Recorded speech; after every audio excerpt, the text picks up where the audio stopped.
Welcome to PM Shri school JNV Satara. और जो आप मेरे हाथ में अभी ये देख रहे हैं, एक ग्लाइडर। मैं ये क्यों लेकर के खड़ा हूँ? एज यूजुअल कि जब हम जानते हैं कि बर्नौलीज प्रिंसिपल क्या है और उसके पॉइंट ऑफ व्यू से जब एरोप्लेन उड़ता है उसके पीछे का कंसेप्ट क्या है, तो थोड़ा बारीकी से आपको दिखा दूं कि अगर आप इसके विंग्स को देखें तो ऊपर से ये ज्यादा कर्व है, अगर आप नीचे से देखेंगे तो ये फ्लैट है। इससे क्या होता है कि जब ये उड़ेगा, जब ये उड़ने के लिए तैयार होगा, तो सामने से जब हवा आएगी तो उस हवा को ज्यादा डिस्टेंस कवर करना पड़ेगा ऊपर की तरफ से और कम डिस्टेंस कवर करना पड़ेगा नीचे की तरफ से। लेकिन at this point, at the end, जब आप देखेंगे तो उस ज्यादा डिस्टेंस और कम डिस्टेंस कवर करने की वजह से हम कह सकते हैं कि प्रेशर डिफरेंस जो है, जो इसके उड़ने का कारण बनेगा,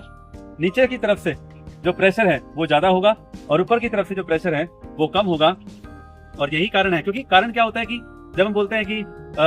गैस की बात कर रहे हैं, फ्लूइड्स की बात कर रहे हैं, हवा की बात कर रहे हैं, तो उसमें होता क्या है, हम लोग सोचते हैं कि नहीं, स्पीड ज्यादा है तो प्रेशर ज्यादा होगा, पर यहाँ ऐसा नहीं है। जब एयर ज्यादा डिस्टेंस कवर करती है तो उसे यहाँ ज्यादा स्पीड से चलना होता है ताकि वो नीचे आने वाली हवा के साथ संपर्क में रहे, और जब वो यहाँ पर एंड पर मीट करें तो ये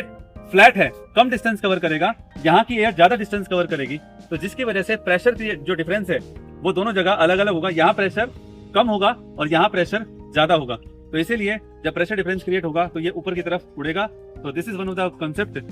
कि ग्लैडिएटर का जो शेप होता है, जो विंग्स का जो शेप होता है, वो कर्व क्यों होता है, why it is curve from upper side and flat from the lower side. Thank you very much.